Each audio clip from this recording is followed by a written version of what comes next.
ഒന്നാം തേരുത്സവത്തിന്റെ ആഹ്ലാദ തിമിർപ്പിലാണ് കൽപ്പാത്തി. കൽപ്പാത്തിയിൽ അഗ്രഹാര വേദികളൊക്കെ ഇങ്ങനെ നിറഞ്ഞു കവിയുകയാണ്. ആളുകൾ ഓരോരുത്തരായി എത്തിത്തുടങ്ങുന്നു. ഇന്നിപ്പോൾ കല്യാണോത്സവമാണ് ഇവിടെ നടക്കാൻ പോകുന്നത്. അതായത് ശിവന്റെയും പാർവതിയുടെയും കല്യാണ ചടങ്ങ്, അതാണ് ആദ്യഘട്ടത്തിൽ നടക്കുക. ആ കല്യാണ ചടങ്ങിന് ശേഷമായിരിക്കും വിശാലാക്ഷി സമേത വിശ്വനാഥ സ്വാമി ക്ഷേത്രത്തിന് മുൻപിൽ ഇവിടെ 3 തേരുകളാണുള്ളത്. ഈ 3 തേരുകളിലേക്കും ശിവനെയും പാർവതിയെയും ഒപ്പം തന്നെ മുരുകനെയും ഗണപതിയെയും ഇതിലേക്ക് ആനയിക്കും. അമ്പലത്തിൽ പ്രതിഷ്ഠയുണ്ടാകും. അതിനുശേഷം ഈ തേരുകളിൽ 3 വിഗ്രഹങ്ങളും ഈ തേരുകളിലെത്തിക്കും. ഒപ്പം ഇവിടെ നിന്ന് തേരുകൾ പതിയെ ഉരുണ്ടു തുടങ്ങും. ആ തേരുകൾ ഇവിടെ നിന്ന് 15 വീടുകൾ, അഗ്രഹാര വീതിയിൽ നിന്ന് 15 വീടുകൾ കടന്നുപോയി 15 വീടുകൾക്കപ്പുറത്തേക്കായിരിക്കും ആ തേരുകൾ ചെന്നെത്തി നിൽക്കുക. പിന്നീട് 4 മണിയോടുകൂടിയായിരിക്കും അടുത്ത ചടങ്ങ്, അടുത്ത തേരുരുളുന്ന രീതിയിലേക്കുള്ള ചടങ്ങുകൾ തുടങ്ങി. എന്നാൽ ഇപ്പോൾ പൂജകളൊക്കെ ഇവിടെ പുരോഗമിക്കുകയാണ്. 10:30 കൂടിയാണ് ആ ചടങ്ങ്, പൂജ. അതിനുശേഷം 10:30, 11:30 അതിനിടയിൽ തേര് ഉരുണ്ടു തുടങ്ങും ഇവിടെ നിന്ന് എന്നുള്ളതാണ്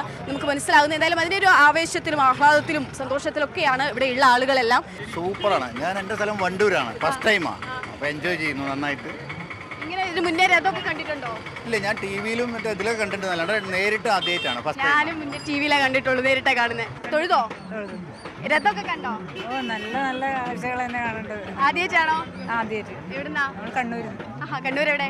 കണ്ണൂര് കല്ലേശ്ശേരി. കണ്ണൂർ ഇങ്ങനത്തെ ഉത്സവമൊന്നും ഇല്ലല്ലോ അല്ലേ? കണ്ണൂരിൽ ഇത്രയും ഗംഭീരം ഇല്ലാന്ന് പറയുന്നില്ല, പക്ഷെ ഇത് വേറെ തന്നെ ഒരു അനുഭവമല്ലേ നമുക്ക്. കൽപ്പാത്തി തേരോത്സവം എന്ന് കേട്ടതേ ഉള്ളൂ. ഇപ്പോൾ സുഖമായി കണ്ടു. ആ ഭഗവാന്റെ ലീലാവിലാസം വളരെ വളരെ സന്തോഷം. എങ്ങനെയുണ്ട് കച്ചവടം? തിരക്കില്ല കമ്മി ഇത്രയും ഈ കുറി ആവശ്യമുള്ള തിരക്കൊക്കെ ഉണ്ട്. ലോട്ടറിക്ക് ഇങ്ങനെ പോകുന്നുണ്ട്. ഭഗവാൻ ആൾക്കാർക്ക് വേണ്ടേ? ഭാഗ്യപരീക്ഷണത്തിന് തയ്യാറല്ലേ? ഭാഗ്യം എല്ലാവരും കിട്ടുന്ന ഭാഗ്യം ഭഗവാനെ വിചാരിച്ചിട്ടുണ്ട്.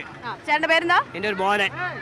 മോഹനൻ ചേട്ടന്റെ അടുത്തുനിന്ന് ഇടയ്ക്കൊക്കെ വന്ന ആളുകൾ ലോട്ടറി വാങ്ങാൻ ശ്രമിക്കുക.